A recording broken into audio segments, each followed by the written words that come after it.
aure na jannatin za ku ba mu zo kuɗaɗen hannun samarikanku. Kuma kar ku nemi mai bare ma ku nemi mai ɗan gwabu man na banki ko wanda ke da ofis babba ko na gwamna da ku binciko mata ku na zaɓa. To yaya za mu yi baba in mun haɗu ne ban san abin da zan furta ba. Da zo gidan zauki to duk kusa idan ku a kaina tsakar ku manta komi nake faɗa ku rike shi. Mu yi aure baban mu ko bai ka faɗa dole za mu rike shi. Ke yar fara ce kuma ga ki doguwa ki yi da rairaya ki kalli idan shi kina bari da ido sai ki ce da shi honi na. To baba bayan wannan ka bani amsa mai zana ce da shi dadi na.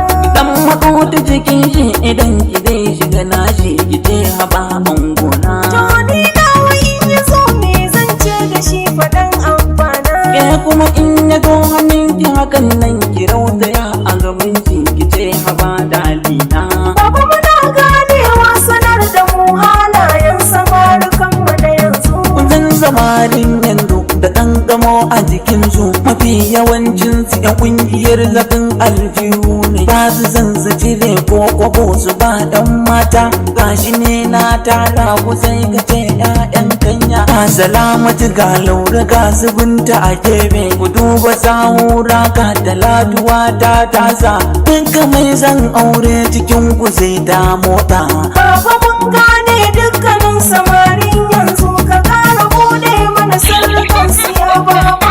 Tsawo na farko in saurayi ya dogon ku bincika ku duba wai shin yana da babbar mota.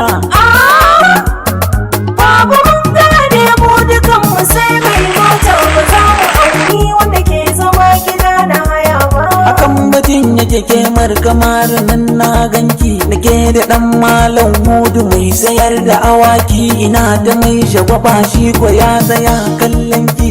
Kar ki ƙara kula shi na ce a hirdai ɗinki ai babu laifi da ki binciko kamar nuran waka. Gashi yaro da kuɗi sannan yana da farar mota. Na ji baba zan je wajen shi yanzu mu gyaro ta. Hotunan Zainab ta zikin sani na ganki da ke da sabiku na ga 'yan dubu ya baki. To gashi baba dama duk naka ne shi ne ayyace dukansu na baka.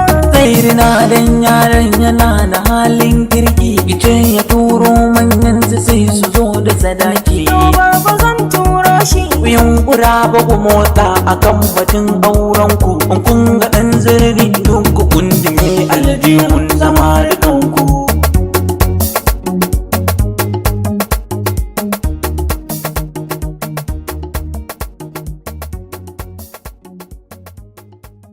Kaya ina magana babu wanda zai ce kala sai ka ce na same ku kun yi in sallah rayuwar nan fata mu babu tsoron Allah.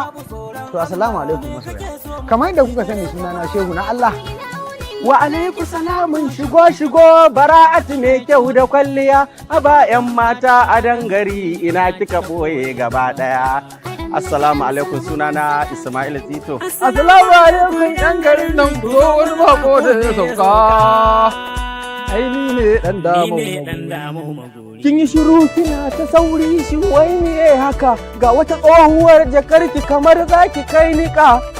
To jama'a sunana Jarumi Abdul M. Nas. Mun zo muku da sababbin channel din wanda za ku dinga samun nishaɗi da waƙoƙi da kuma fina-finan barkwanci. Ina muku albishir da cewa lalle ku je ku kuma na subscribe